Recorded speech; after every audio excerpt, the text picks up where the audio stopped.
just relaxed and paying attention. I'm paying attention. Welcome back to 21st Century Radio. I'm Dr. Bob Hieronymus, your host, and our executive producer and research assistant is Laura Kortner. Our engineer tonight is Anita Brockington. And this hour, we are joined by Elly Flippen, the niece and executor of the estate of the legendary psychic Ingo Swann. Ingo was a frequent guest here on 21st Century Radio until his passing on in 2013 and has been the subject of many of our interviews with other researchers into the power of human potential. Ingo Swann is considered the father of remote viewing because he is the one who designed the protocols and trained the military on how to do what he and other natural psychics did naturally.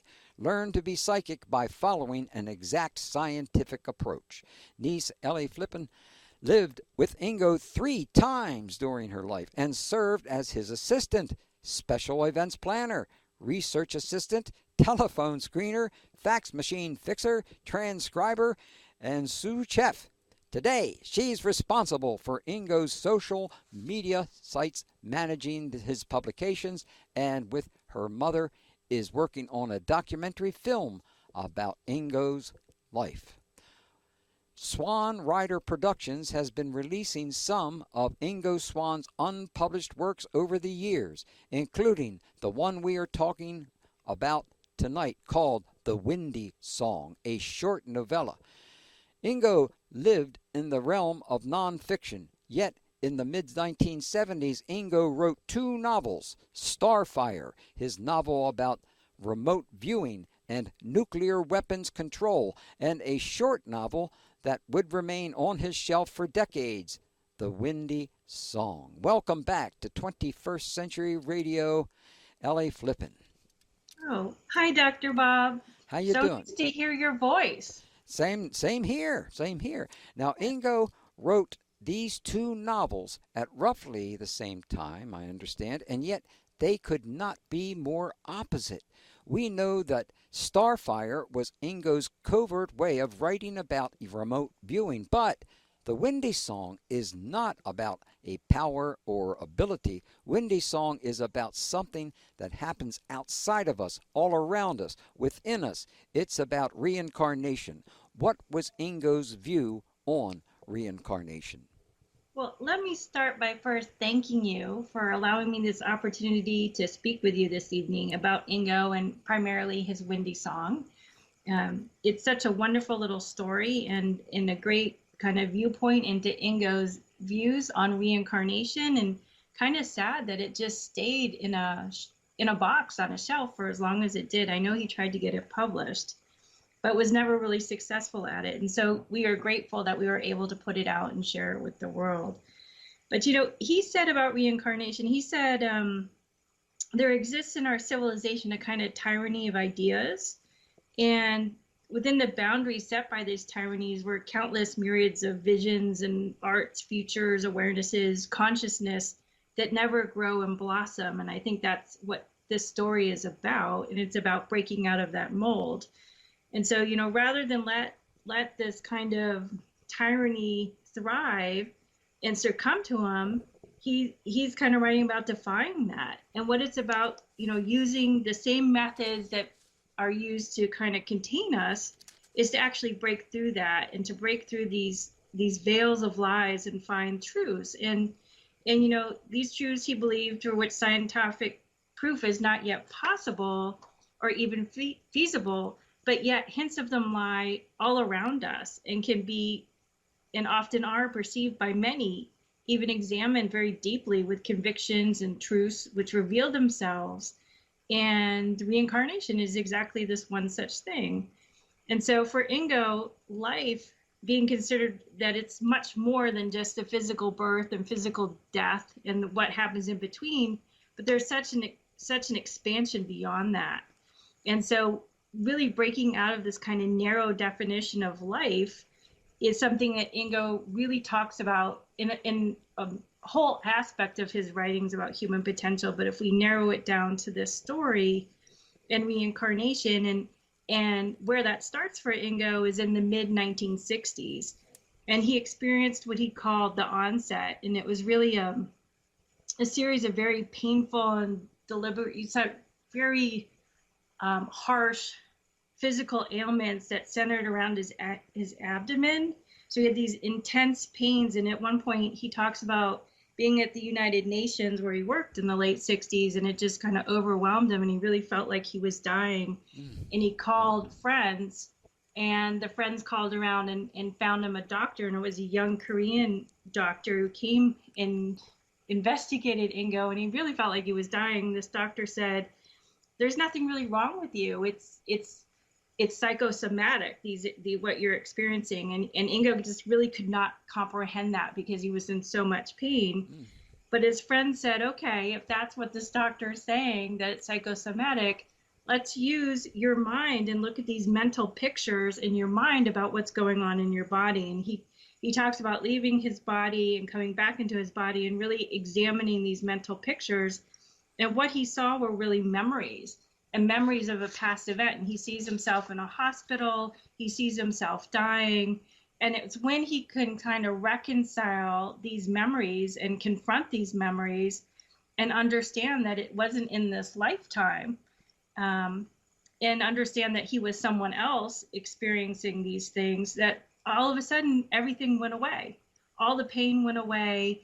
The concept of everything that was happening went away, and it was just like a switch went for him, and that really started his thinking about reincarnation and being in a life or a body in previous time, and so that awareness really elevated his thinking and really was the groundwork for the story. Well, what is Ingo telling us in this short story? When I started reading it, I just could not stop. I mean, it is so well written.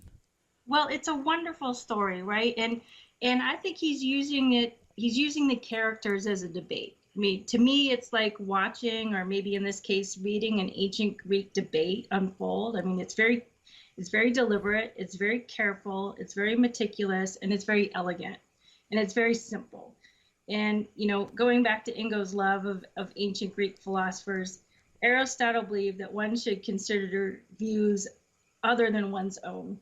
And Protagoras, a famous Greek teacher, said that there are two sides to every question. And so here in the Windy Song, we have those sides, except for they're not two sides, but maybe 9 sides, 10 sides, if you look at all the characters.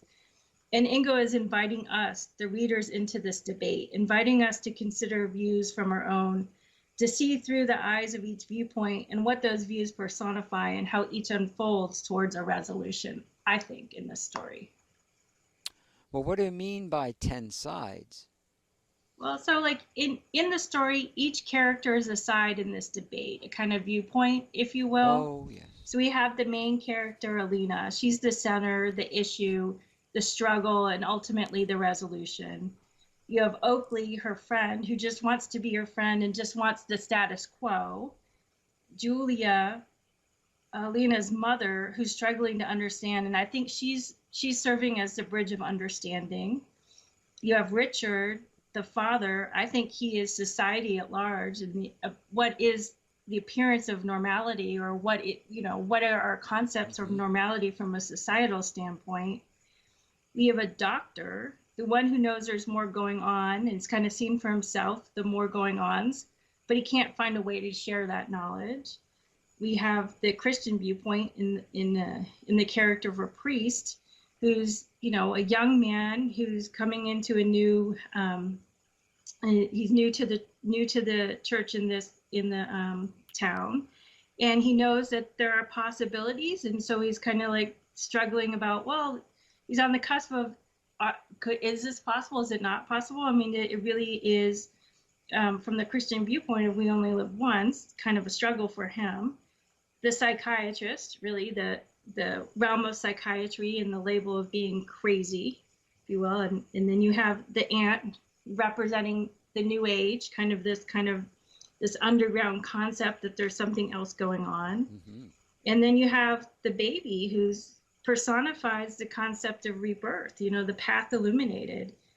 And then the whole family is really what society is, the unreal becoming real. So you have a lot going on in this really simple story. I mean, I think it's marvelous. It is marvelous, and it reminds me of so many experiences I have with a lot of people that are so skeptical about the possibility of leaving one body and going in eventually to another.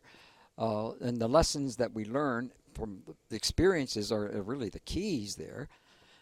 So tell us about the characters' names. Did you find any significance in the names? Hmm. So I mean, like Alina meaning the bearer of light, the shining one, the bright one. You know, in this story, Ingo lays out she's the bringer of light of understanding, and it's really her struggle to really affect this change in thinking.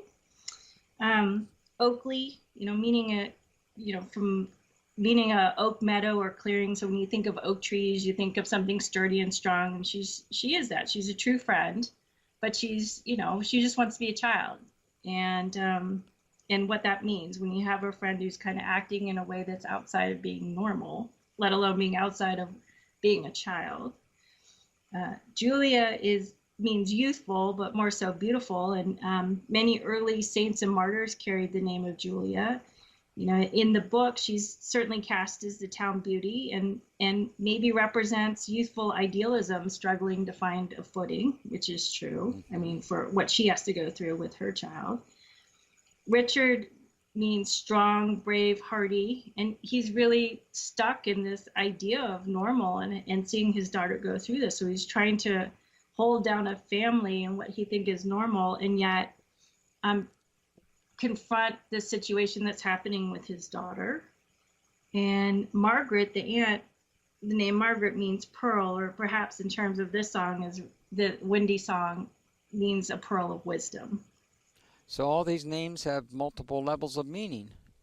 Yes, I mean, and I think that's what Ingo did, Yeah. and nothing was simplistic, even though he might say it's simplistic, nothing ever was. Oh, yeah. Well, we got a break. Oh, we got to take our first break here, Elly. By the way, our guest is Elly Flippen, the niece of the late great psychic Ingo Swann and manager of his websites, publications, and archives. The book is The Windy Song, a previously unpublished novella by Ingo, recently released from Swan Rider Productions. Order it from Amazon.com or ingoswann.com. And check the West Georgia College Library special collections for the Ingo Swann Research Fellowship. These links are easy to find on our Facebook page for 21st Century Radio.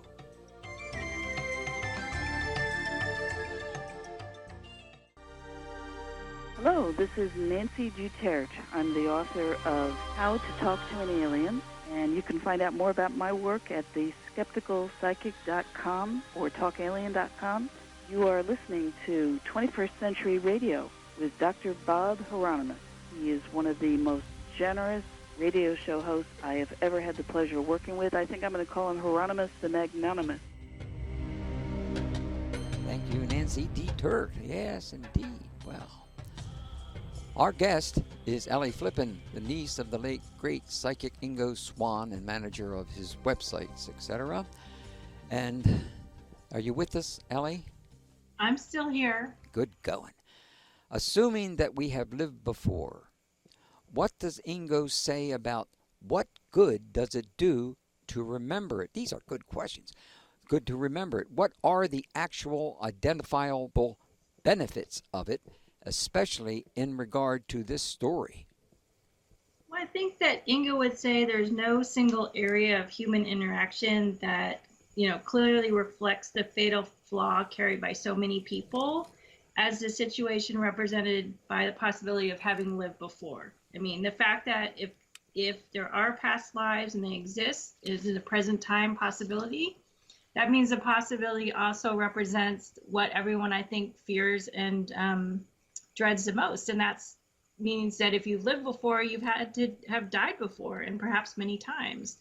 And so in that process, you lose life, you lose possessions and family, and that's a staggering loss to think about to most people. So in thinking about this, we kind of brush up against the residue of regret and terror, loss, sadness, and antagonism. And that's always in the back of our minds and our viewpoint when we think about past lives. And so it's so I could see why, what good does it do to kind of remember all of that? And for Ingo, when he undertook his past life kind of recall project, he, that kind of incident, that onset incident that he had, and that kind of drove him to think about, okay, well, maybe I've lived many, many times before. And he undertook kind of a 2,000-year threshold to kind of go back and look at all his past lives. And when he did that, he said that unearthed for him some remarkable benefits, and it kind of enhanced his awareness, his psychic states, his abilities, and more importantly, what I talked about earlier, really reversing these physical ailments that he had brought with him through this kind of pathway to wherever he was at that moment in his journey and in his life. And so in the Windy song, Alina's journey is all about that, and more as she kind of traverses this path. And this path for her brings closure, but it also establishes remarkable bonds, bringing her families, both her families in her past life and her current life, to some sort of closure and strength and unity. Well, that's what I found so interesting in this particular book, in connecting, or at least watching the various characters and how they evolve through this period of time. I don't know if it took, well, it must have been, the book must have been over 4 or 5 days at least, in which these people are dealing with each other. That right or wrong? Oh yeah, I mean, it's obviously a journey. I mean, she starts to have these memories. They start to come to her, and she's like driven, because it's so important to her, and what she has to go through and who she comes across and how her family's dealing with this. And it gets deeper and deeper and deeper until they can get to a point of resolution with her. So she felt like she believed she had 2 sons. Is that correct? That she had 2 sons. Yes. 2 sons, and one of them, she was very concerned about one of them. She was very concerned about one of them. Yes, and they were her babies, and she wanted to see her babies. Yes, and that's a powerful thing that he pulled together on this, because it really is, it's real to me.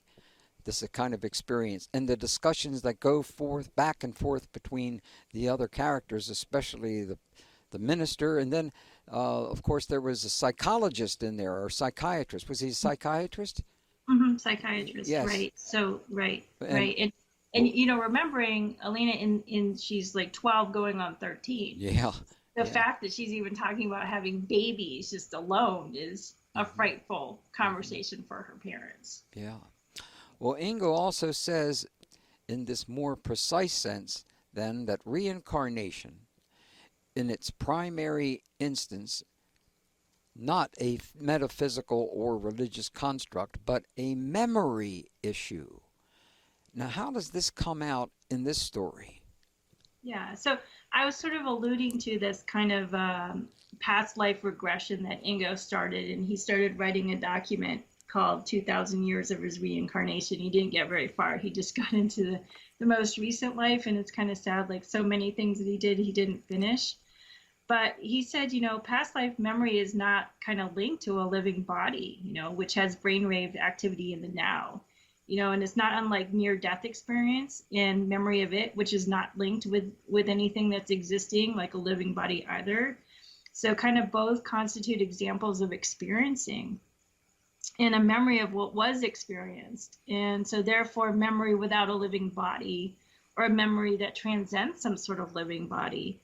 And he says one of the greatest historical or traditional deficits regarding concepts of reincarnation is that reincarnation is almost everywhere considered to be a re-embodiment of some sort of physical life transcending factor. And in the Western cultural terms, this kind of life transcending factor is usually thought of as the soul. But he says more precisely, the active ingredient to reincarnation is really memory. and a special form of memory that has no concept of that reincarnation has arisen. It's sort of like, this kind of constant stream of memory without kind of a pinging to actual time place. So when you're thinking about past life bodies, it's not just dust and ashes. It's like the memories that come with it, and they're transferred to the now.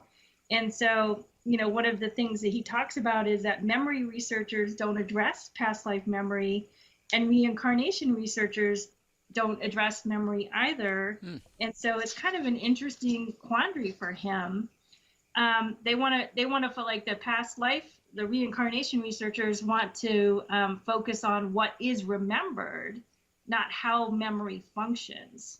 And so then in that case, memory is taken for granted, and the nature of memory is hardly inspected. And so if you look in kind of like the story of Wendy Song, really it's her remembering always these memories, and they start slowly and then become more concrete and clearer and clearer and clearer. And so for Ingo, it kind of this in the back of the story, kind of underlying the story, is that memory is living or dwelling somewhere in us in this lifetime, in the now, and what we're doing is essentially re-experiencing this memory in the now. And that's really what he's trying to unpackage, I think. Whoa. And right, because it can cause a lot of confusion, right, and complexity, and you don't know, is this memory of the now, is it a time in the past? And it's very fractured, right? Yeah. And he says, when you're thinking about a past life, most people will challenge it, and they'll say, well, if you can remember a past life, you got to remember all the details. And so they kind of expect you to sit down and write a complete biography, and that's just not how memory works. That's right. Right? And he Correct, says, just yeah. try remembering all the details of your present life, which might be easy if you're young, but if you're older and you have a lot accumulated, there's a lot of stuff you forget. I'll say. Right? and thank right? heavens. Right? Like, and he says it's not unlike like when you dream. People have memories of dreaming, but they're not, concrete. And if you don't write it down right away, that kind of awareness of what you've dreamt, it quickly goes into oblivion. And you can't always recall it correctly or in the same order. And even himself, he says, many times myself, I get out of bed, I go to the kitchen, and I've forgotten why I even went there, and that was just seconds ago, right? Versus these lifetimes. So for Alina in this story, like what she called the remembering, she's got to reconcile these memories of before with the memories of the now. And her starting to remember is what causes all sorts of trouble for her and her relationships with parents and what society expects for her. And thank goodness at some point her aunt comes in to kind of help in a way guide her through this, but at the same time is dealing with her own repressed experiences and memories. Oh, that was really tough. That particular area in which she had to do things that her father absolutely was acting like an animal at certain times, threatening her in this, and his wanting to actually tie into a psychiatrist or someone else, one of the other guys in there, and just get her out, get that stuff out of her, which really, it must, if that happened in the physical life, it had to be enormously painful.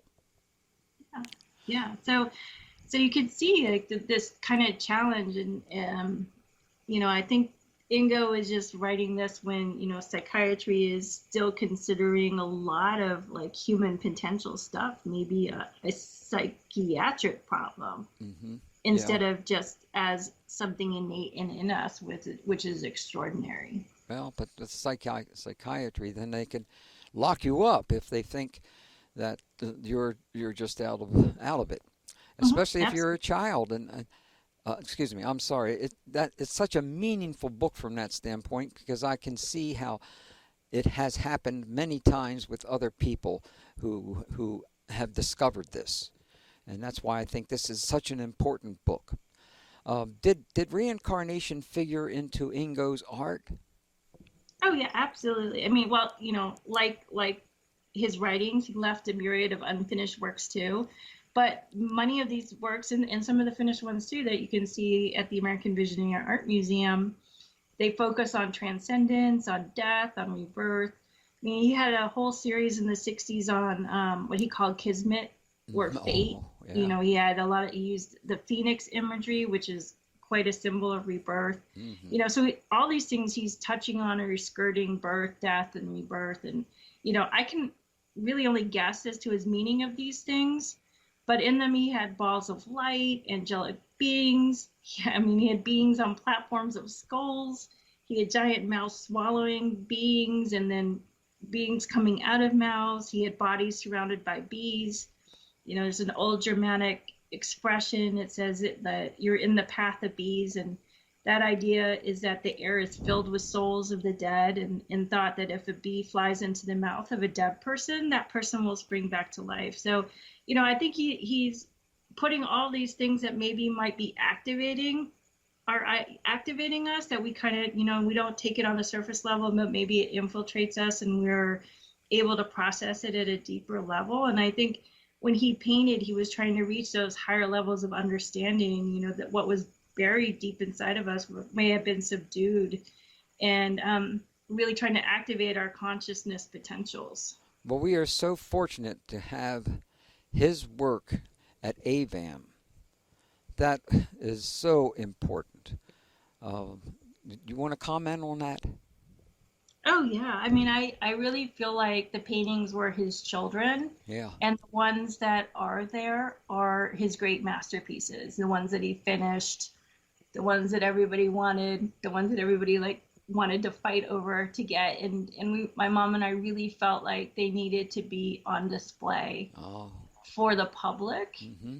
And not in anyone's home, and they really needed to stay together. And the museum is such an extraordinary job of keeping them together in the stairwell, so that someone coming in has the benefit of it. When Ingo's studio at 357 Bowery, that's where they were. They were on the walls all around him, and to see them together in that same type of setting is remarkable. Yeah, and God bless Rebecca Hofberger for creating literally this museum and having it succeed in Baltimore. That is tough. The arts in Baltimore have a tough time to exist, in my opinion. And this is one thing I think that she did so well, and it's so good that you were one of the persons that helped make sure it got into AVAM. Is that true, or am I wrong? Oh yeah, absolutely. Yeah. Absolutely. It was recommended to us by the University of Virginia. They recommended that, and interestingly, that's where Ian Stevenson, who did his work with past life. Oh, yes, right? Yeah. And so they recommended that, and if you'll note, this book, The Windy Song, is actually dedicated to Rebecca. Oh, hey, I didn't know that. Oh, I must be blind. Yeah, we dedicated the book to her. Well, we love the place where she hung them, especially in the front, because everybody sees it. And when you go up the steps very carefully, everything about AVAM is so elevated in consciousness. It's because of its founder that I think made the real big difference. Oh, we got to take a break. Is that correct? All right. Okay, we're going to take a break here with our guest, Elly Flippen. The Windy Song, a previously unpublished novella by Ingo, recently released from Swann Writer Productions. Order it from Amazon.com or IngoSwann.com, and check the West Georgia College Library special collections for the Ingo Swann Research Fellowship. These links are easy to find on our Facebook page for 21st Century Radio. Coming up, we'll be hearing from Ingo himself.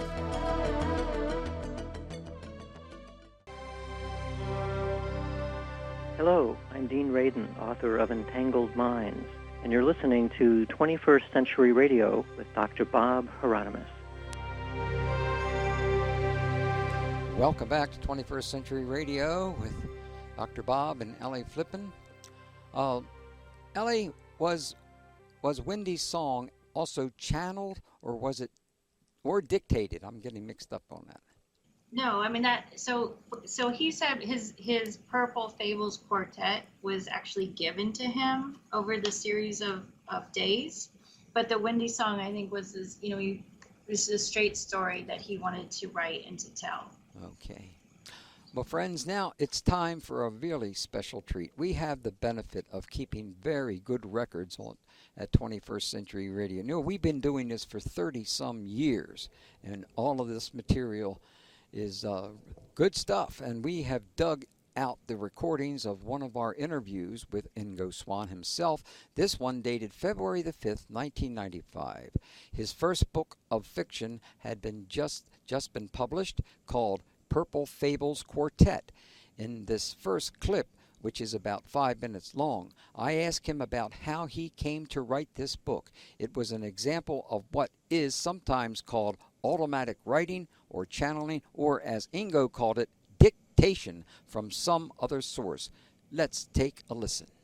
Ingo, these stories were written in a very unusual way. Tell us how it came about. Well, let's see. Many years ago, I wanted to write a sweet, nice little tale about reincarnation, and I did that. And nothing ever happened with it. And then I sort of got the idea I wanted to write sort of metaphysical fairy tales, and I did a number of those. One was called The Emerald Kingdom. Another one was called Jimmy Wings. And Jimmy Wings was very surrealistic and I guess kind of intellectual and everything like that. And although I thought it was great, nobody wanted to read it. Then a number of years passed, and woke up one morning with this great idea, and I wrote a very long sort of fable called the Cosmic Soap Opera. And I had a great deal of fun with that, but my agents had no idea what to do with it, and it's really sort of far out. And I couldn't quite get down to simplicity, and that's what all of these stories needed, was just to be really not simplistic but simple. And I could never pull that off. I was sort of maybe artsy-fartsy and intellectual, and did a lot of surrealistic transpositions and everything. So those are around, and I think they'll be published someday. And then between the Cosmic Soap Opera, 7 years passed, and I just had sort of given up on becoming, doing this simple, beautiful stuff. But in April one morning, I woke up in the morning out of the blue, and there was sort of a voice in my head, not exactly a voice, but sort of a telepathic thing saying, "You'll now write the Purple Fables. There'll be 4 of them, and you'll do one in each day, and the title is to be Purple Fables." So I said, well, okay, and I went downstairs to my computer, and I typed in the Purple Fables Quartet, and then I made the machine go to the next page, and in my head appeared the title of the first fable, The Temple of Sanity, which I can guarantee you I had never thought of that before in my life. So I typed into the computer screen the Temple of Sanity, and then sat down, just sat there and waited for the next words to appear, and they did. And this beautiful, I think it's a beautiful little story, sort of came, and it was this was about 6 in the morning when I started, and it was all written by 12 o'clock noon. And so they're sort of dictated from somebody else, someplace, I guess. I don't think they're channeled, because there was a little labor in writing them, mainly to get the English correct, and sort of to wait sometimes for what I was supposed to type up next. And that's how each of them came about. The next morning, I woke up, and in my mind was the title of the next one, and on the third day was the title of the third one, and the fourth one, and so that's how these came about. And I think they're perfectly delightful. I had a great thrill in writing these. This was just 4 of the best days of my life. So that's how they came about. In the last 2 days of the week, you wrote the Well, I woke up on the fifth day and was told there was to be a prologue and a postlude, which took all of about 10 minutes. And then I, of course, thought I'd have to edit these stories, so I started going through them to see if they needed to edit them. And finally I said, well, they don't need edited, because the speaker that was dictating these things to me was speaking like he or she or they spoke, and so I hardly edited them. And the one thing about these fables is I thought I'd never sell them. I thought they would never be published. But in fact, Eleanor Frieda, is one of my agents, took them on, and Hampton Roads immediately decided to publish them. So they actually got published. I thought it would be very unlikely that they'd ever be published, but there they are. And I'm getting the most wonderful comments from people who've read them. I have. It's so fascinating that people will take the time to either write me or call me up and say what a wonderful moment this was in their lives to read these 4 fables. We have 2 more clips from our 1995 interview with Ingo Swann that we want to play. This first one answers the question about how the 4 purple fables are connected. Listen carefully here, friends, and you'll hear Ingo make a mention of his niece, who we're talking to right about now on the air. Let's take a listen. really neat. That's the Purple River. So we went from purple room, purple eyes, purple light, and a purple river. And all of these symbols can be taken on many different levels. Now, in total, what might these stories mean as a group? Now, I know you didn't consciously put them all together or things like that, but let's just speculate. Well, one person has already written me a letter saying that there is no apparent line of connection until you've read all four of them. Mm-hmm. And then you want to go back and read them all over again because you finally see that there's sort of a step function going on of lifting consciousness. Mm-hmm. And so that was a very nice thing for him to say. I didn't realize that at the time. You know, these were just four separate stories to me.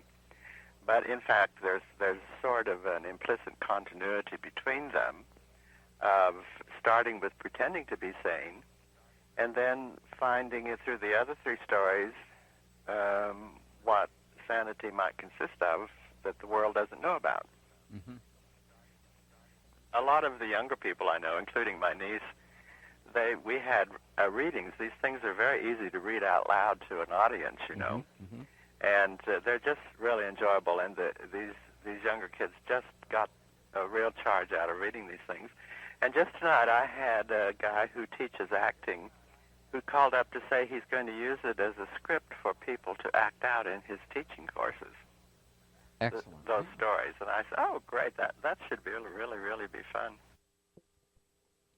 Well, that's really neat. We went from Purple Room to what connects all four, followed by a second clip about public readings by younger people, including my niece. Okay, in this final clip from Ingo Swann from 1995, we hear about another book that was dictated to Ingo in a similar fashion, and I wonder whatever happened to that manuscript. We'll ask Elly about it after we play this very short clip of Ingo talking about it. Yep. But what are you working on now? Well, that happened in April of 1993, but on Christmas morning I woke up. Uh-oh, here we go. There was these guys again, or these whatever, saying, okay, now you're going to write a thing called The Tale of the Master of Harmlessness. Mm-hmm. And it's to be 76 draft pages in length, which is actually the length of all four Purple Fables put together. And you are to work on it for certain hours each day, and it will all be done by New Year's. And in fact, it was done and printed out and sit there in manuscript form on December 31st. So going back like 10, 20 years ago, you wanted to write stories. Simple stories. Simple yeah. stories. Yeah. And here you are 1993 to 95, and you're pumping them out left and right. Well, I mean, I'm not doing that. I mean, I know you're not doing it, but we're still going to hold you responsible, Ingo. You can't get out of that. anyhow, the Master of Harmlessness is just really, it's wonderful too. Well, Elly, what would you like to say after hearing Uncle Ingo's voice again from the Wayback Machine? Oh my gosh. Well, first of all, I have tears in my eyes. I just miss him so much. And I just love the opportunity to hear him. And he sounds so happy. And I know he's very happy about Purple Fables. And actually, at his memorial service, my son read from the prelude and the postlude from Purple Fables. I think he always thought they were his favorite, one of his favorites. And he adored the story. And you know, he said it, you know, one of the many activities Ingo had me do was to read materials out loud to him, you know, whether it was the New York Post, what he wrote that day, articles.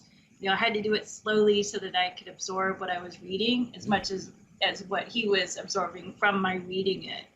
So, you know, when he said my niece reading out loud, it just brought back such a flood of memories, you know, me sitting on one side of his desk and him on the other, and me reading, spent a lot of time reading, and him leaning back in his chair, puffing on his cigar, listening, you know, quietly, but really intensely. And, you know, to hear them talk about that now, 25, 26 years later. And then, you know, in the first clip, he mentions the Windy song, right? He doesn't say it by name, but he refers to it as that sweet little nice story about reincarnation and how nothing ever happened to it. And here we are talking about the book. It's in print, it's an audio book, it's an ebook, and just how wonderful the feedback has been on that book, you know. And I think he talks about other stories, but he says, you know, I could see them being published, right? And so here we are having fulfilled at least the Windy song. And that manuscript, The Master of Harmlessness, I actually have it. I didn't send it to the University of West Georgia to the archives. I kind of thought it was very similar to Purple Fables. And now I understand why it was similar to Purple Fables. And so I would just say, Uncle Ingo, I've heard you loud and clear. I know what I'm supposed to do. Don't worry. I'll get it out to the world on New Year's Eve. Yeah, you can depend on that. That's for sure. But Swann Writer has also joined with Nick Cook, author of The Hunt for 0 Point, to put out 2 previously unpublished, unfinished works you have entitled these Resurrecting the Mysterious. Is it 1 book or 2? Well, you know, in working with Nick Cook, who's a well-regarded British journalist, aviation journalist, and we were going to have him write Ingo's biography, and so I sent him various papers and folders to him, and he found within this kind of like in like 1 chapter in each manila folder, something called Secrets of Psychic Revelation.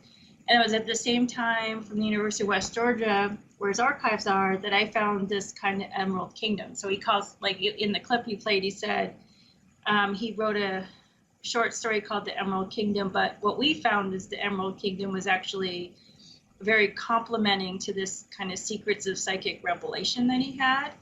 And sort of inside the book, inside both of these kind of unfinished documents were kind of chapters, and they kind of started with reincarnation and what happens like when you leave your body and if you've not activated your psychic attunement or abilities, and how you're kind of lost in the ether trying to, and you'll connect up to something and what you might reincarnate as.